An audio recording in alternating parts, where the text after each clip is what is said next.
Cool. I think I'll start again. Yeah.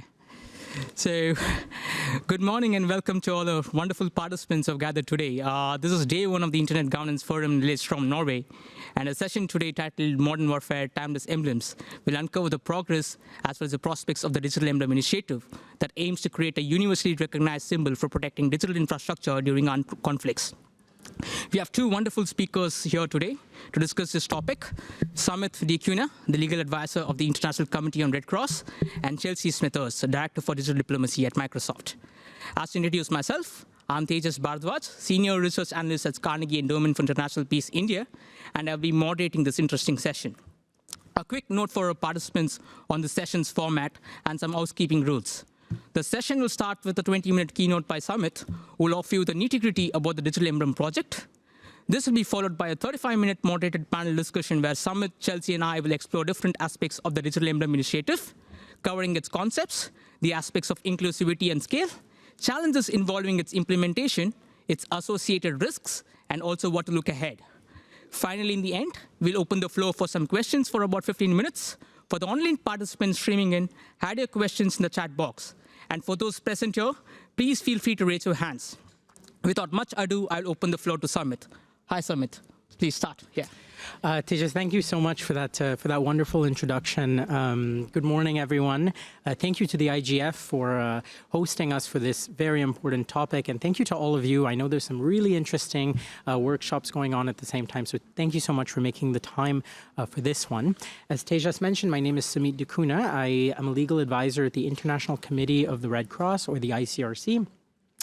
For those of you that don't know, the International Committee of the Red Cross, ICRC, is the organization mandated by international law to protect and assist victims of armed conflict and other situations of violence. So through our mandated international law, the ICRC engages in a host of different activities. We visit persons that are deprived of liberty, persons that are detained. We reunite family members that are separated in armed conflict. We contribute to the respect for and development of international humanitarian law, which is really a big part of the ICRC's work that I'll talk to you a bit more about today. We, of course, support the medical services in their work. And crucially, we engage confidentially and bilaterally with parties to armed conflict when such situations are taking place.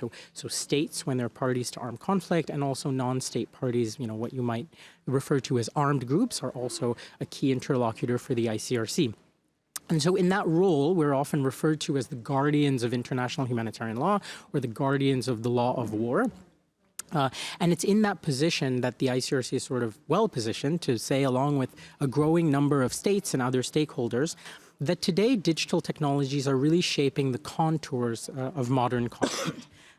We're very much witnessing a profound shift in the environments where international humanitarian law must operate. And as a result, we do have to think about how international law must adapt to some of these profound changes. And the Digital Emblem project is sort of a small part of that. It's a necessary adaptation, as I hope you'll see by the end of this workshop, to basically the modern nuances of armed conflict. So what is the Digital Emblem project? Well, if we start with the Red Cross and the Red Crescent emblem, they've of course long marked the protection of physical persons and objects. And I guess the question then is today, what does that mean in a reality where cyber operations are a key part of armed conflict and digital infrastructure is a key part of the work undertaken by the medical services and humanitarian organizations? But I'm getting a little bit ahead of myself now because I'm already kind of talking about the physical emblem and the digital emblem and modern conflict. I want to take a sort of a step back so that everyone's kind of on the same page and understanding of what exactly we're talking about when we talk about an emblem. And we'll really go to our title for this and try to understand this concept of a timeless emblem. What is a timeless emblem? And that story starts a little bit more than 160 years ago in a city where I live called Geneva, right? Geneva in Switzerland, where a Swiss businessman named Henri Dunant, he had these great business ideas, and he was having a bit of an issue with one of his business projects. And to deal with that issue, he was able to organize a meeting with the King of France. He was that influential that he was able to meet the King of France to sort of iron out some of these issues he was having with his business. The problem was that the King of France was not in France. At the time, he was actually in northern Italy with his army because he was fighting, his army and with him at the lead were fighting in something that's now known as the Second War of Italian Independence, fighting against the Austro-Hungarian Empire. And so Henri Dunant, he's a businessman, he's savvy, he's perseverant and stubborn, and he says, no problem. This is a pressing issue. I'm just going to pack my bags and I'm going to go to northern Italy and I'm going to meet the French king there. And so he makes his way to northern Italy and he arrives near a village called Solferino. He actually arrives the day after a horrific battle takes place. And if you put yourself in the shoes of sort of a 19th century European, your image of what warfare is actually something quite sort of honorable and almost beautiful in a way, right? Like you imagine sort of the honor of the armed forces and the great things that they're doing to protect the state, to protect the nation. And when Henri Dunant arrives on, the aftermath of this horrific battle, well, he doesn't actually see any honor. He doesn't see any beauty. What he sees is carnage, right? So he sees wounded soldiers. He sees sick soldiers. He sees dead soldiers. And he sees sort of what's left of the medical services of the armed forces, really completely overwhelmed by the carnage and the destruction on the battlefield near Solferino. And Henri Dunant is completely moved by what he sees, and he decides, forget about these business ideas. There's no need to meet with the French king about business. There's something more important happening right now. And Henri Dunant goes to a nearby village called Castiglione, and he mobilizes the local population in Castiglione, particularly nurses and women, and he kind of says to them, there are people in need here. Some of them are French, some of them are Italian, some of them are Austro-Hungarian, and none of that actually matters. Because when you're wounded or when you're sick, you're what we now call in French hors de combat, where you're outside of combat, and you're just a person in need, and these people need help. And so he mobilizes the population to go to the battlefield and provide assistance to these persons that are wounded and sick.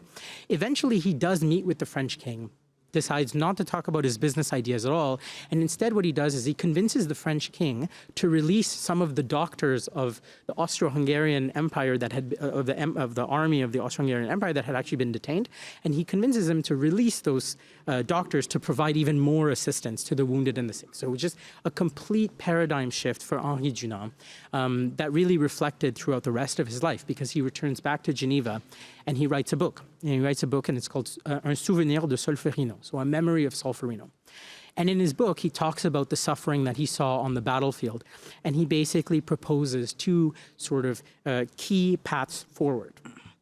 The first one is to say that in times of peace, the civilized world, as he called it, needs to set up organizations that have as their profession the ability to provide assistance and protection to the wounded and the sick in armed conflict, because that is not a role that we can entrust solely to the armies of the adversaries. There has to be some sort of neutral and impartial assistance that's provided, on the battlefield and more broadly in situations of armed conflict. And that's sort of the precursor of the International Committee of the Red Cross, the International Federation of the Red Cross, and the 191 what we call national societies, independent organizations of Red Cross and Red Crescent societies all over the world. So the Norwegian Red Cross or the French Red Cross or the Turkish or Syrian Red Crescent, those are all independent components, independent organizations that are components of the Red Cross and Red Crescent movement, and that was that first idea of Henri Dunant. And then the second idea that's even more crucial to our discussion today was that, he was saying if we're going to create all of these different organizations, there has to be a way to make sure that they're protected on the battlefield. They have to be respected on the battlefield. So we have to make sure that there's rules in place where parties to conflict, yeah, of course, they protect the wounded and the sick. They don't target the wounded and the sick, but they also have to protect the medical services and eventually humanitarian operations as well. And those are two really key words, respect and protect. And there's a reason that that language is used, and that idea eventually led to the adoption in 1864 of the very first Geneva Convention. The very first Geneva Convention was essentially adopted in the run-up to the writing of this book by Henri Dunant, the sort of founder of the International Committee of the Red Cross. And so why do I sort of focus and highlight this concept of respect and protect? Well, the idea of not targeting civilians kind of already existed at the time. There was the Lieber Code. There was lots of different states that had in their military manuals, civilians should be spared in armed conflict. And that's actually not the only thing we're talking about. So of course, if you're part of the medical services or a humanitarian organization, yeah, you shouldn't be targeted. I mean, I think that's really obvious and everybody knows that. But what states decided to do, at the sort of, at the insistence of people like Henri Dunant and others, was that they created a more important, a stronger obligation, what we call a positive obligation under international law, which is the obligation to respect and protect the medical services and humanitarian organizations. And what that means is not only that, certain persons and certain objects can't be targeted, but if you are a party to a conflict, if you've engaged, if you've become a party and you're fighting a war against an adversary, whether it's a state or a non-state party, you have additional positive obligations to make sure that the medical services function and to make sure that humanitarian operations can continue to take place. Of course, that's an obligation of means. You have to do, what's possible within the complex security environment of an armed conflict. But you do have that positive obligation, and that's different than just saying, yeah, this thing can't be targeted. We need to make sure, because we are part of the reason that carnage is taking place, we need to make sure that the medical services still function. So when people are wounded and when people are sick and when people are in situations of vulnerability, that there is a system in place to protect them. We can't just flout and ignore that, that system. So that concept of respect and protect was really essential. And now, to be able to respect and protect certain persons and objects, obviously it's not just about identifying civilians or identifying who's a combatant. You have to identify this kind of invisible protection. So it was very obvious, even before the adoption of that first Geneva Convention, that there had to be a way to identify those specific protections, in complex environments. And that's really what led to the adoption of the emblem, what we call the distinctive emblem of the Geneva Conventions, or the Red Cross emblem, the Red Crescent emblem, and eventually also the Red Crystal emblem. The purpose of the emblem is to identify a specific protection. The way I like to explain it sometimes is it's a bit like a stop sign, or it's a bit like a symbol of highway safety. Because if you have intersections and there's a law, there's a rule that says cars have to stop at that intersection, there has to be a way to tell that car that there is this rule. Because cars don't just, well, I guess now with AI, maybe cars will know, but let's say before that, there had to be a way to say, to tell a driver, hey, you need to stop at this intersection. And the emblem is a little bit like that. It identifies to parties to conflict that this is a specifically protected person or a specifically protected object, and they have to be respected and protected. So it's not just a question of not targeting them. It's a question of ensuring that they're able to undertake their work despite the fact that a conflict is ongoing. And where does that bring us sort of in the modern world? Well, today, cyber operations have become a reality of armed conflict. And it's not sort of the first time that the reality kind of changes for the emblem. I mean, when the emblem was created, it was created as an armlet, right, for the medical services. Eventually, it was expanded to ambulances. Then it found its way onto hospital ships or the top of hospitals or on planes. In the 1970s, something called the distinctive signal was created, specific radio and light signals for ships and planes, because as the medical and humanitarian services expanded into new spaces, there had to be a way to identify those services in new spaces. So cyber operations today are a reality of armed conflict, but perhaps more importantly than that, people depend on digital infrastructure. Regular humans depend on digital infrastructure. The medical services then correspondingly also depend on digital infrastructure, and so do humanitarian operations. And when I say depend on digital infrastructure, I mean, of course, there's incredible socioeconomic value in information and communication technologies. But I'm specifically talking here about the most vulnerable, right? People who don't have the privilege to sit and talk in Lillestrøm, Norway. Right? I mean, in the earlier part of my career, I worked directly in situations of armed conflict on the field with persons that were displaced, with persons that had suffered horrific violations of international humanitarian law. And I can tell you that a lot of the time, in a lot of the contexts that I work in, one of the first things people would ask for was not food or shelter or a bed or even water. The first thing people would ask for was connectivity. The first thing people would want was the ability to call their family members or to have some way to tell their family members, hey, I'm okay. Or they wanted to be able to know that their family members were okay. I mean, you can imagine, a situation where suddenly a territory becomes occupied and connectivity is shut down. And people outside of that territory have no way to know what's happening to their families. Are they okay? Did they have to move? Are their houses destroyed? All of those things, that connection is brought together with connectivity. So connectivity has become incredibly important for people. And then it's also become incredibly important for the medical services and humanitarian operations. And the Digital Emblem project is not about sort of stopping attacks against that. As with the physical world, emblems are used and people are, the medical services are unfortunately still killed. We have colleagues that are killed every single year, recently this year as well, several instances where our colleagues have been killed despite displaying the emblem. So, it doesn't stop intentional attacks like that. What it does is it identifies this specific protection, because if you don't want to stop at a stop sign, you won't stop. But the reality is, and it's true for the emblem as well, the vast majority of people do stop at stop signs. And the vast majority of time, even though that's not what we hear about, and we can talk about that a little bit more later, the vast majority of the time, the emblem does work. The problem is that people are, with digital infrastructure, there's no way today to identify, well, what is actually protected.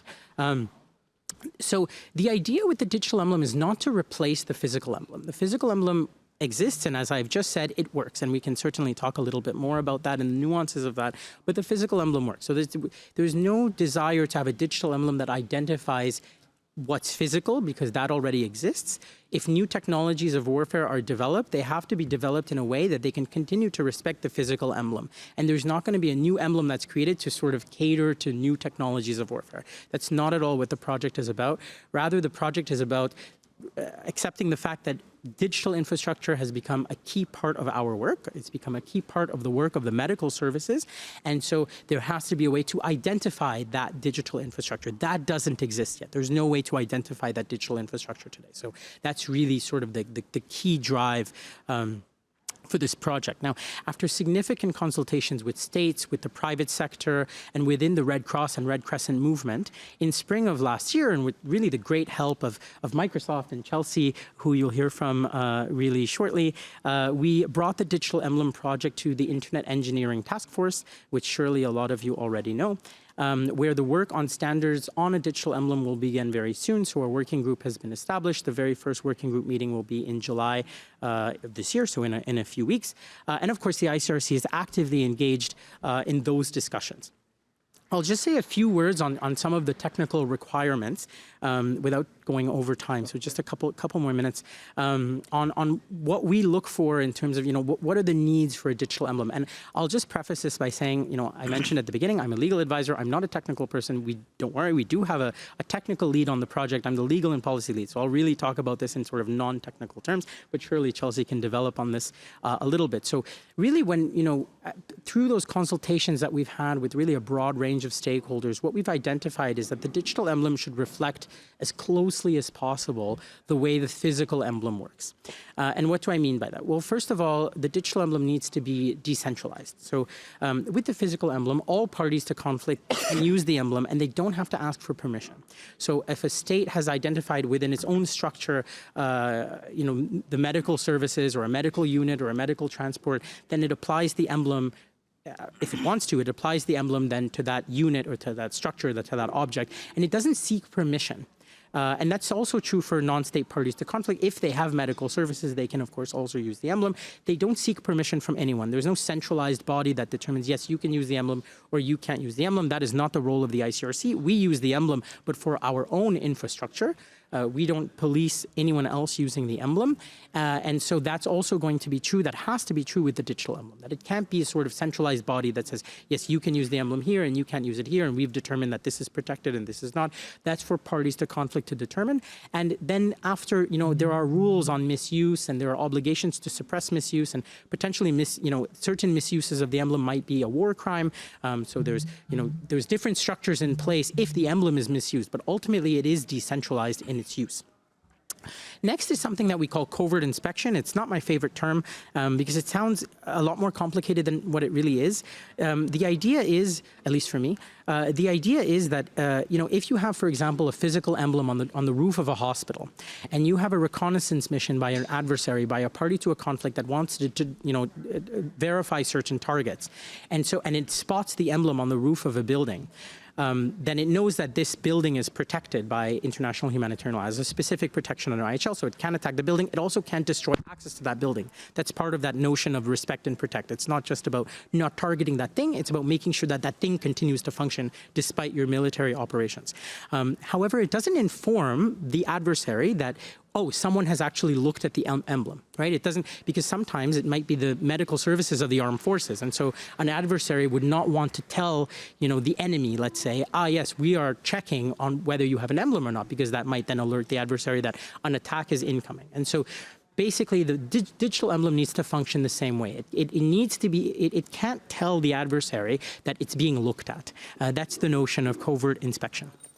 It also has to be removable. So one key thing about the distinctive emblem, the physical emblem, that also has to be true with the digital emblem is that it has to be a tool that you can place and remove based on your own security analysis of what's useful. There are very rare, and it really is the really, really exceptional circumstances, but there are situations where the ICRC also removes doesn't use the emblem. And that's also true for the medical services. There are situations where, owing to the security, the emblem is not used. And so I'll just quickly wrap up, and then we can explore some of this in broader discussion. But the digital emblem project is really a multilateral process. It's seen a lot of success so far in terms of bringing together a lot of stakeholders. At the 34th International Conference of the Red Cross and the Red Crescent that took place last October, so this takes place once every 4 years, sort of like the Olympics of international humanitarian law. At this international conference that brings together all the states that are party to the Geneva Convention, a resolution was adopted by consensus to, and imagine the geopolitical context we're in today, but a resolution was adopted encouraging the work on the digital emblem and continued work by the ICRC, so that was really helpful. A few weeks after that, the Cybersecurity Tech Accords adopted a digital emblem pledge. The Tech Accords, Chelsea will correct me if I'm wrong, is about 150 or 160 companies among the biggest tech companies in the world. So that was, a really great step forward for us. And now we're really continuing on the standardization process, so the technical standardization of the emblem. And we are also working directly with states on, what we call legal integration or formalization into both domestic and international humanitarian law. Of course, like the distinctive emblem, this technical solution has to be created, but it also has to be integrated into international law. So that's a big part of our work there. I'll stop there. I hope that was a good introduction and pass it back over to you, Tejas. Oh, thanks for this brilliant presentation, Samit. It was really, really comprehensive and also kind of answered most of the questions I look forward to, asking. But I also have this first question for you, Samit. The Red Cross emblem, one of the most universally recognized symbols of protection, is kind of routinely ignored in today's conflict. Why should anyone believe that a digital emblem will fare any better? Isn't it just another idealistic gesture in a world where violations, not protections, dominate the headlines? Yeah, that's a really good question, Tejas, and I'm glad we sort of addressed that already at the beginning. It's true, and I mentioned it earlier, there are today intentional attacks against the medical services. So against hospitals, against, like I said, colleagues, members of the Red Cross and Red Crescent movement have been injured and killed, and those are part of directly targeted operations by parties to armed conflict. The distinctive emblem doesn't make someone a good person, and violations do take place. Now, the interesting thing is that what we see in the news are violations of international humanitarian law. So when a hospital is attacked or when an ambulance is attacked, that shows up in our feed, on our social media, on traditional news, and that's a good thing. It's a good thing that we see that, and it's a good thing that we are irate when something like that happens.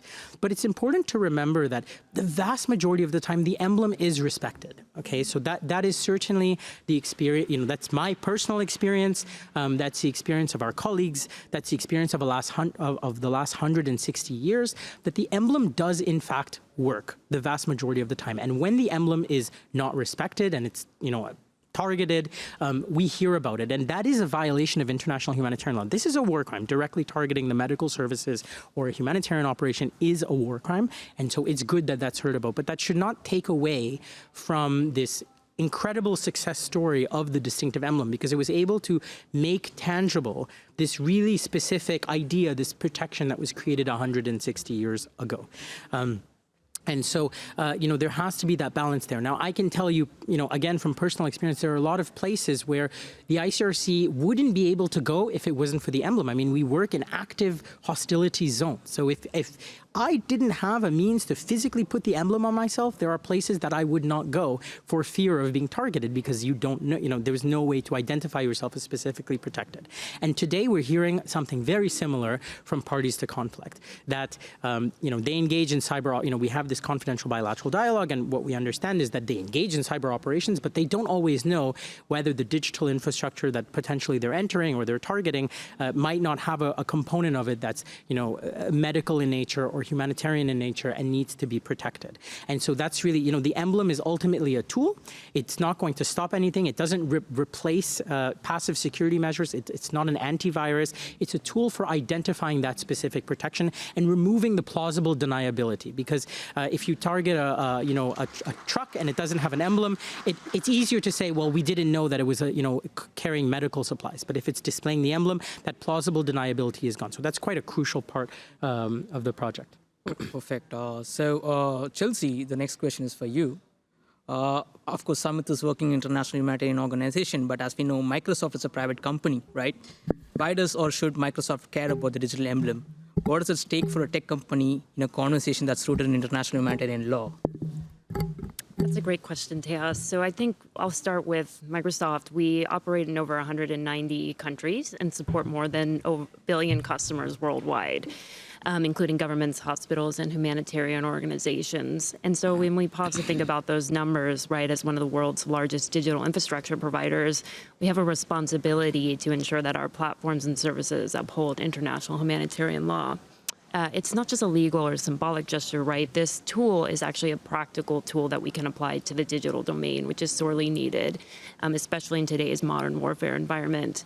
And so when we're such a key infrastructure provider right across the digital world and the global environment, we really can't afford to be neutral on sort of what these digital protections look like in the future. So thank you for the question.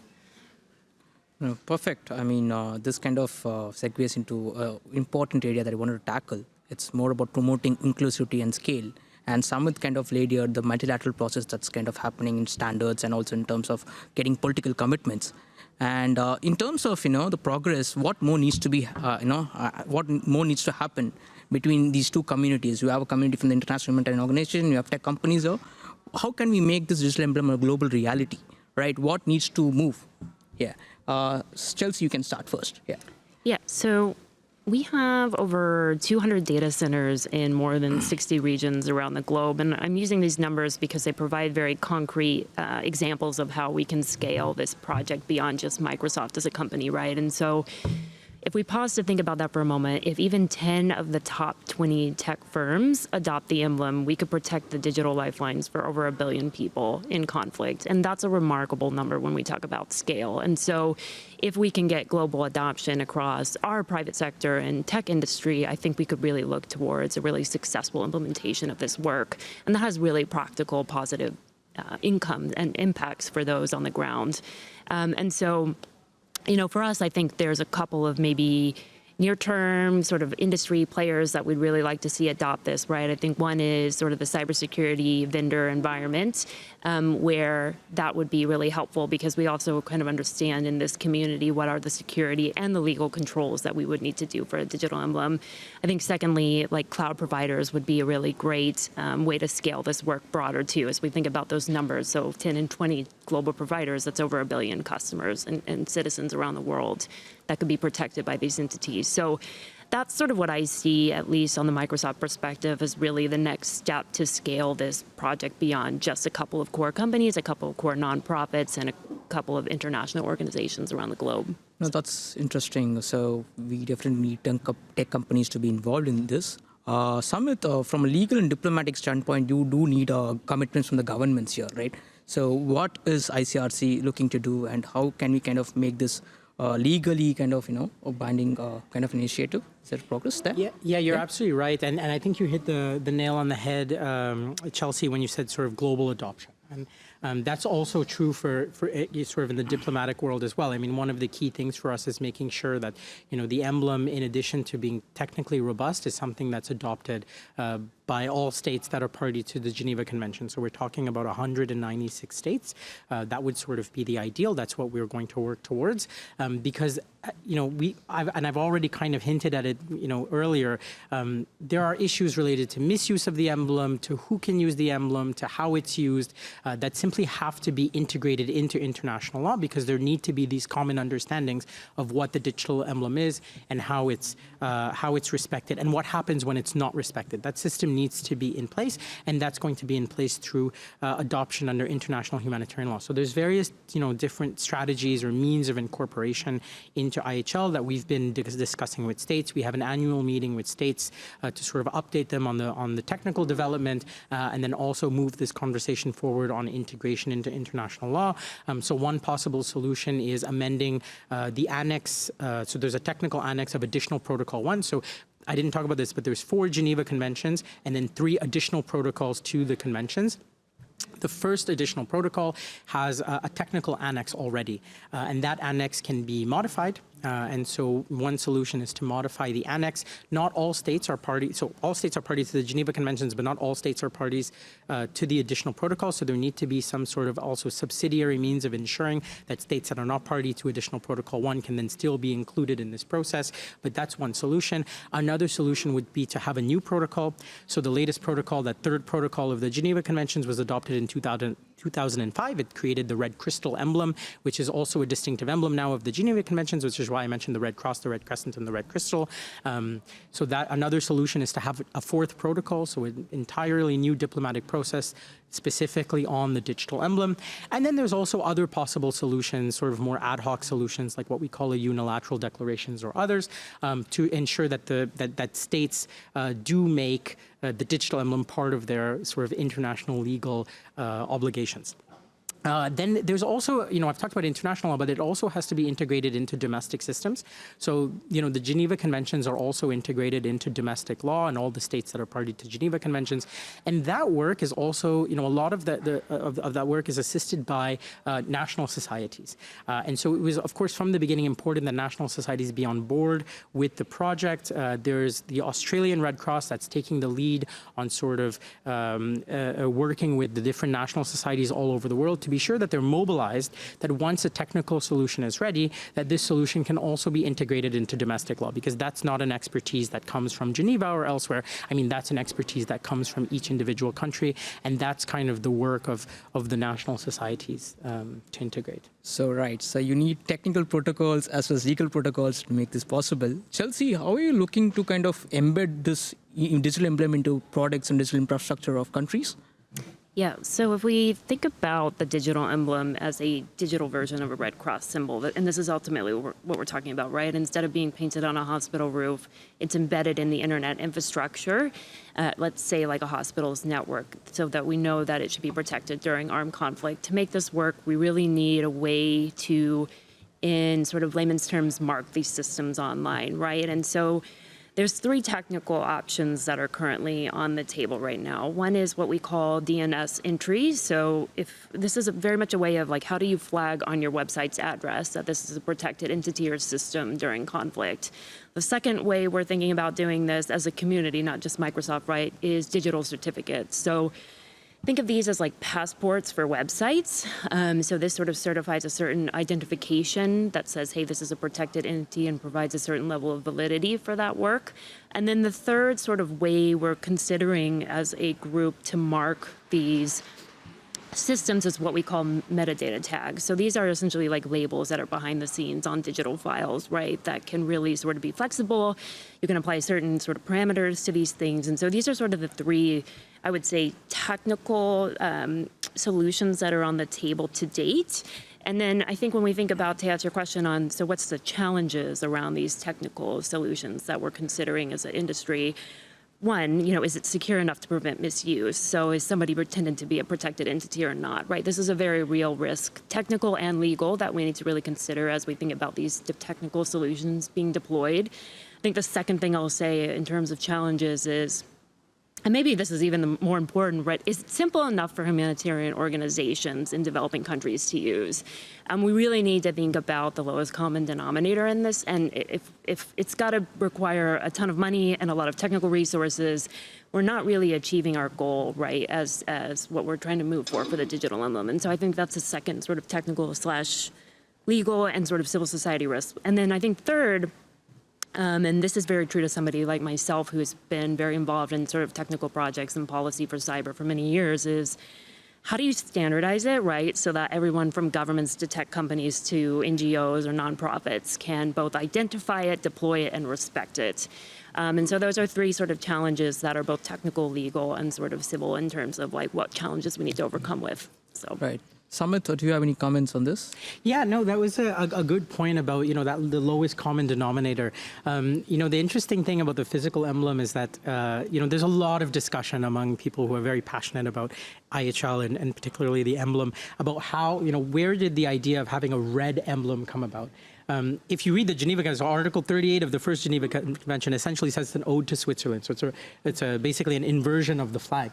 But there are some pretty important names that have done quite a bit of research on this and say that the reason the color red was chosen was actually because if you're a wounded soldier, if you're a war medic, then you actually always have the access to the color red. And you always have access to white because soldiers usually carry the flag of surrender, which at the time was already a white flag. So you have a white flag and you have ability to make a red cross. And the idea was that everyone should be able to use the emblem. And there shouldn't be any sort of barriers to the creation of the emblem. So if it's something that's too complex or even that uses colors, because we're thinking about the 1800s, colors that are sort of too nuanced or too complex, then it wouldn't be respected. And so that's why there's this like bright red color. Again, there's different stories about how it came about. That's quite a popular one. So yeah, I think that you've raised some really important points that really reflect some of the thinking that was already there in the 1800s about what the emblem needs to be. Right. So this kind of segues into an important question I wanted to ask. I mean, we don't want the Digital Emblem Initiative to be an initiative that's kind of used by a few countries, right? We definitely want to scale it up. So what are the costs associated with its implementation, especially for developing and smaller countries? Is ICRC and the tech companies actively working on that? Chelsea, if you want to go ahead.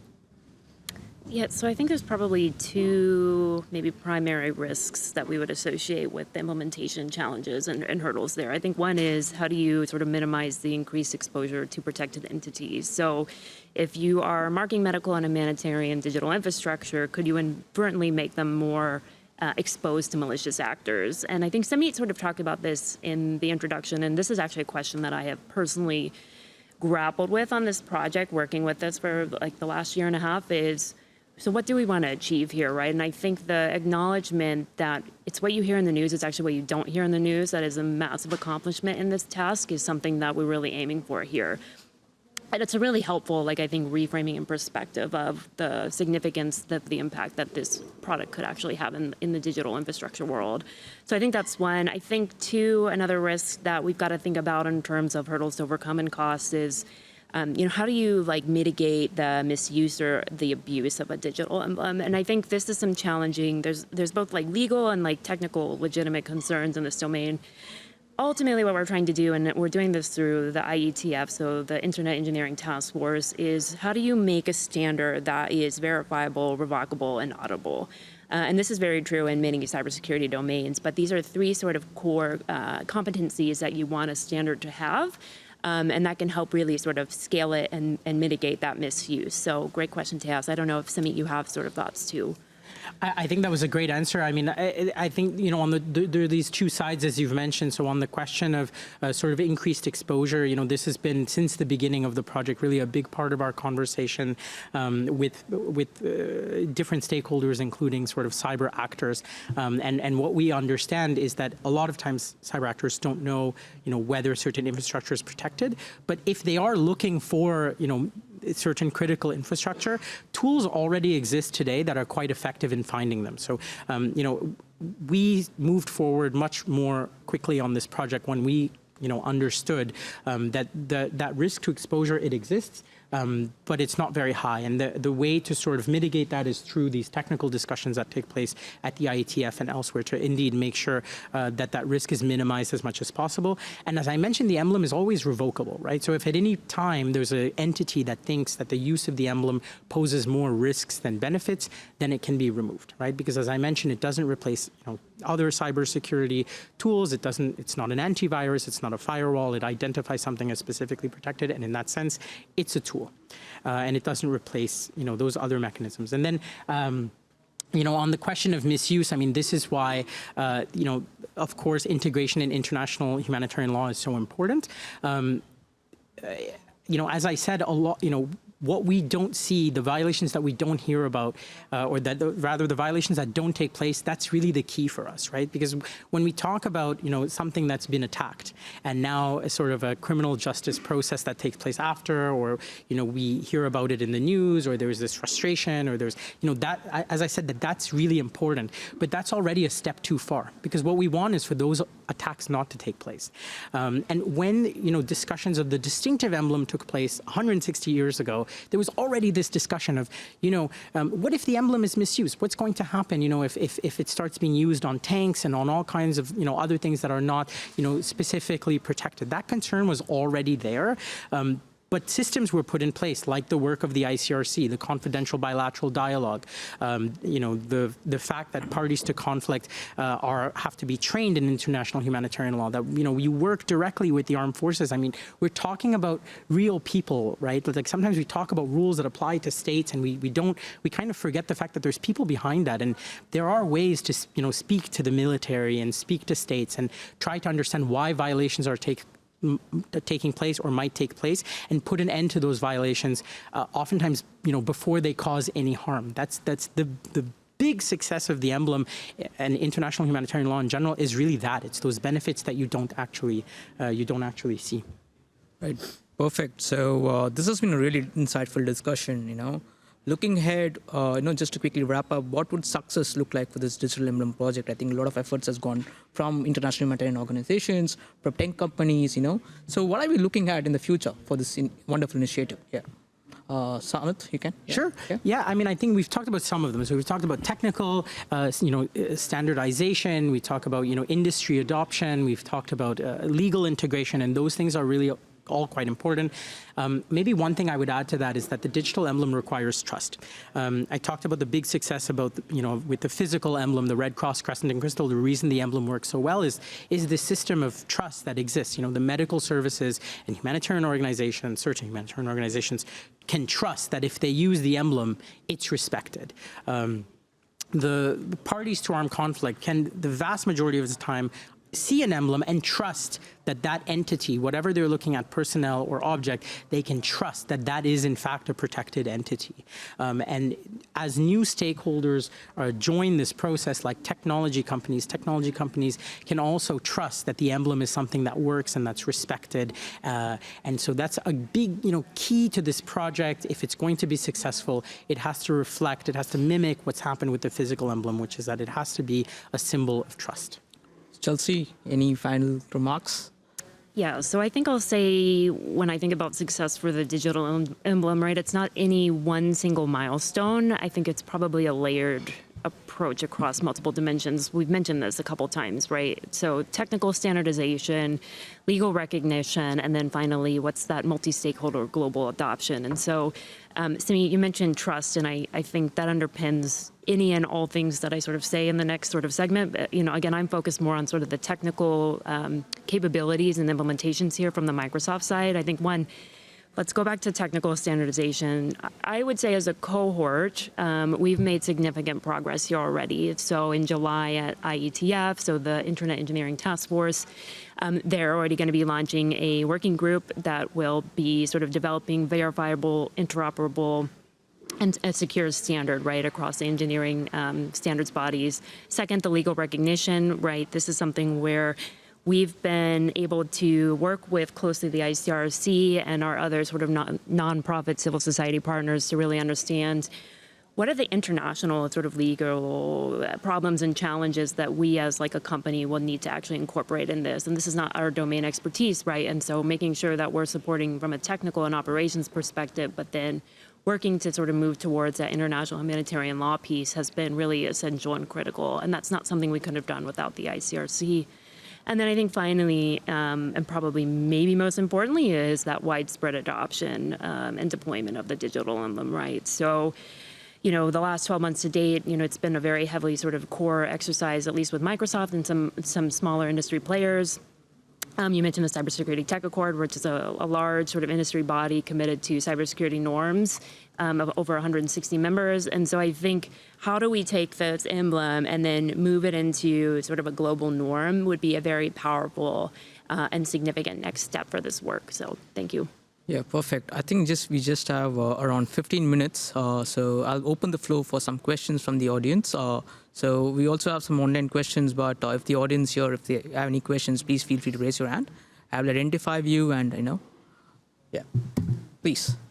Can you introduce yourself? Yeah, Jure Bokovoi, Finnish Green Party. So my question is mostly to Samit. We've talked quite largely today about the trust in the emblem and the malicious actors targeting it. How can we, even have trust in the emblem in the end when over the last 3 years there have been large signatories to the Geneva Conventions basically completely disregarding its functions. I mean, Russia has bombed multiple hospitals and humanitarian infrastructure in Ukraine, and Israel has bombed 36 hospitals in Gaza as well as other humanitarian infrastructure and camps. And there hasn't really been much actual international law punishment towards it outside of labels put by the ICJ and other organizations which are not really respected by, either the US or the other superpowers to actually put out the punishment. So how can we trust in the emblem and what is being done to negate this double standard? Sure. Samit, you want to answer that? Yeah, I'm happy to say that. So thank you so much for the question. I mean, I think it's a really important question. I'll take it a little bit more broader than just the emblem, because I think what your question gets to is really more the heart of international humanitarian law. I mean, there's this body of law, and as you suggest, there are situations where where international humanitarian law is not respected, and that's extremely. It's not just frustrating, I mean, it's horrific because people die as a result. I'll just preface this by saying, as a legal advisor of the International Committee of the Red Cross, I won't talk about any specific ongoing conflict. We have a confidential bilateral dialogue with parties to conflict. So the states that you mentioned, the ICRC has dialogue with those states, and these are the key topics that we talk about. I won't talk about any specific context, but I do want to come back to something you mentioned, which is punishment, right? And what punishment assumes is that a violation has already taken place. And that for us is the key, because of course that is important. It is important that international criminal law functions, that there is punishment when violations take place, but it's not the be-all end-all of compliance. And I think that's where a lot of us go wrong on this question, because we assume that a crime has taken place, and yeah, unfortunately in international law it's not always punished, but that doesn't mean that that's the only way to ensure compliance. So for example, under international humanitarian law, there is obligations for training on all levels of the armed forces, from the individual soldier to the highest level of a commander. Those obligations teach you that it is a violation of international humanitarian law to respect a manifestly unlawful order. If you are ordered to bomb a hospital, you cannot say, I am just following orders. That argument died over 80 years ago in international law. So if you know that you're committing a violation of international humanitarian law, you must stop, regardless of the orders that you've got from above. As I mentioned, we have a confidential bilateral dialogue. There are several humanitarian organizations outside of the ICRC that also work with parties to conflict, have different modes of actions, highlight violations that take place, highlight when certain infrastructure is protected, where it is, make noise about where there are population movements and things like that. So there's a whole set of ways that ensure compliance with international humanitarian law. Despite the fact that there are all of these compliance mechanisms, violations still take place. That's true in domestic law as well. People commit crimes, even though there's this entire legal system in place. Now, under domestic law, there's a singular executive body, usually in each state, that then ensures, punishment for certain crimes. But that doesn't mean that the vast majority of human beings in a country or on the planet respect the law because they're afraid of going to jail. The vast majority of people respect the rules because it's the decent thing to do. And so for the minority that are indecent, well, yeah, there are systems in place. But again, I would say the vast majority of times the rules are respected. I'll just say one really interesting thing. There was a study that was done a few years ago, between 5 and 10 years ago, called The Roots of Restraint. It was a study that looked at what actually makes individuals respect international humanitarian law, and how do people feel about the usefulness of international humanitarian law. And the fascinating thing is that in countries that are affected by armed conflict, significantly affected by armed conflict, countries like the Democratic Republic of the Congo, countries like Colombia and others, if you just polled regular people, they said that IHL was incredibly important and that it works. It works. And then if you polled countries like Western countries, Canada, European, Western European countries, again, this was done 5-10 years ago, maybe the answers would be a little bit different today. But at the time, those countries said, well, international law doesn't work because they're hearing about violations. All they hear about are violations, whereas it's people on the ground that see the vast majority of the time rules being respected. I'll tell you a personal story. I mean, one of the things, I worked in the Democratic Republic of the Congo. One of the things I worked on is recruitment of children, because unfortunately, a lot of children are recruited into armed groups. I've met with commanders of groups and told them, this is, a clear violation of international humanitarian law, and them responding to me, I had no idea that I couldn't recruit a 14-year-old. There are so many groups that recruit 14-year-olds. I had no idea. This child is 13 years old. If you want, you can take him right now. And we would reunite that kid with their family. It blows my mind that, my concern is not that this person goes to prison for recruiting a 13-year-old. Yeah, that's also important. But my primary concern is that the 13-year-old is with his family. And so there are a lot of ways that international humanitarian law works, but they're invisible ways. It's not just a question of punishment, although that's also very important. Thank you. Thank you. That was a really interesting answer. To the lady on the right here. Yeah, hello. My name is Mia Kühlewind.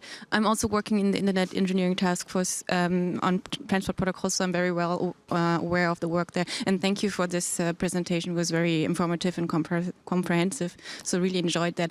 And I think it's really nice to see that in the IETF also these different communities and different stakeholders come together, and we are now taking up the work. So that's a success in itself, and it's nice to see that it's working. You talked a lot, I'm just curious, during the discussion you talked a lot about the risk of exposure. And we all know that also the risk of cyber attacks is increasing more and more. So just having, and you said this already, just having the emblem will not protect somebody from attacks. Are you looking at these two angles together? Like, are you also trying to increase the protection of these digital assets and increase how we handle cyber attacks and so on? Or do you think this is like two separate things that need to be worked on separately? Chelsea, you want to take that? Samit, do you want to answer first from the legal considerations, Yeah, and then course. I'll approach the cyber angle? I think that's a really great question, by the way. Yeah, no, I completely agree. So, yeah, there's different aspects, right? So, I mean, as I mentioned, the digital emblem is one part of it because we see sort of this lacuna that this emblem was created to identify specifically protected persons and objects, and we don't have a way to identify it with digital infrastructure. But of course, the passive cybersecurity measures are also a key part of our work. We have an entire department that works on that. I think that's also true of the medical services. One of the things that came out from the 34th International Conference, that resolution that I mentioned, what we call colloquially the ICT resolution, is that states and the humanitarian sector need to work together to have a more robust system of cybersecurity because it is so essential to victims of armed conflict, of natural disasters and other situations of violence. So that's a key aspect. And then another aspect that is kind of new for us as well is working with certain cyber actors that we haven't worked with before. So, we look at the concept of, let's say, a party to a conflict quite broadly, right? So you can potentially have cyber actors that are sort of either part of the armed forces or belonging to the armed forces that might also be an interlocutor for the ICRC, but not one that we've traditionally had because we've traditionally worked with traditional arms carriers, but we are increasingly trying to work with sort of these more non-traditional, let's say, actors or hacker groups. And last year, the ICRC published something called 8 Rules for Hackers. It got quite a bit of traction. Maybe some of you have heard about it. It was, I know, published in the BBC and elsewhere, which was basically rules of international humanitarian law that apply to cyber actors when they are engaging in acts as part of a conflict. So yeah, there's definitely, there's this entire gamut of work that we're doing in this sector, and all of it towards the same goal of increasing ultimately the protection for victims of armed conflict and others. Yeah, and so the way I think about this question that you've asked, and I'm the cyber person up at the table, and so this is something I've grappled with quite a lot in the early stages of this project, and I would say it's half legal exercises and it's a half cyber exercises. And what do I mean by that is if you look at the requirements, half of them are legal, so how do we marry these technical standards to international humanitarian law? But then they're also based half on security requirements, and this is sort of the traditional cybersecurity bread and butter domain, right, where we operate as practitioners. And I think the way to really think about this is, do the security requirements support ultimately what we're trying to achieve in terms of the legal requirements, rather than drive first with the security requirements and then come back on the back end with legal requirements? And I think it's a very important distinction and sort of linear way to sort of interpret this work, because we're not driving this as a cybersecurity initiative. Rather, it is how do we develop security controls to support the legal requirements that we really need to meet here. So that's how I would think about that distinction in your question. Right. So we have exactly about 4 minutes, 45 seconds. So I would take both these questions together and, let the speakers answer that. So to the gentleman on the right first, you can quickly, Yes. We've heard a lot about the Red Cross as a protective sign, but there are a few others, such as the 3 orange dots and the white flag, of course. Are there any particular measures that need to be taken for, the different type of protective signs, or can they all be handled much in the same way when in digital sphere? Right. So, lady on the left, yeah. Hello, my name is Ulvia Hassanova. I represent the London Story. You mentioned the importance of confidential dialogue with states. However, during armed escalations, non-state actors, particularly platforms like Meta and X, play a significant role in shaping narratives and potentially fueling further violence. Algorithms on those platforms often amplify harmful content, including hate speech or incitement to violence, without timely and adequate intervention on behalf of these platforms. Does the ICRC, we also... Just quickly, if you can wrap it, yeah. Yeah, we documented those things during the India-Pakistan escalation.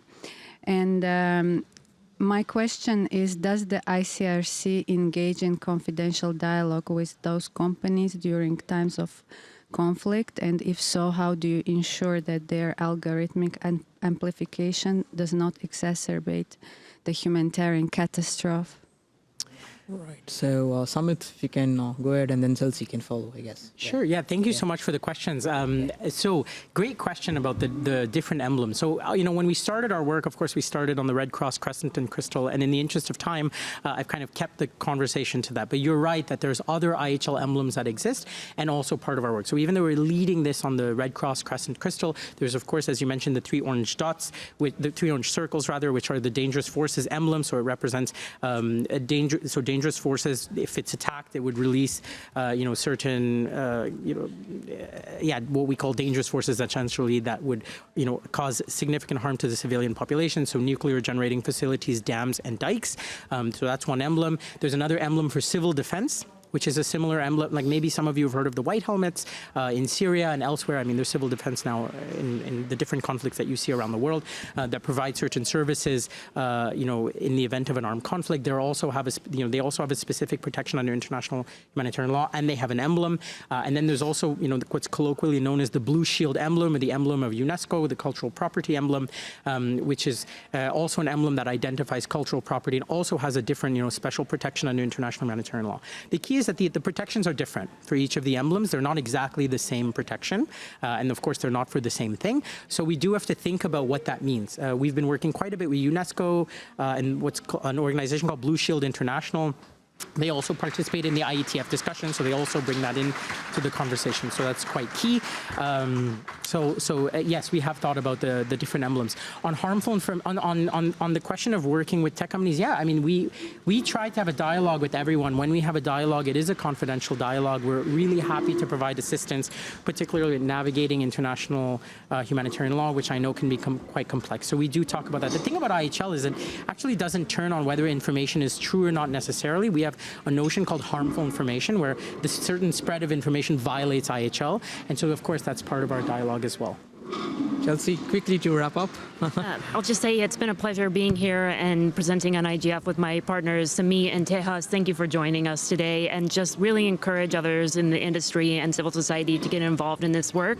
That's really where it needs to go, is to scale beyond just a couple of small companies. So a pleasure to be here today, and thank you all for your thoughtful questions. Yeah, thank you very much for the audience and also people who have tuned in online. And please feel free to ask the speakers, after the session ends, Yeah.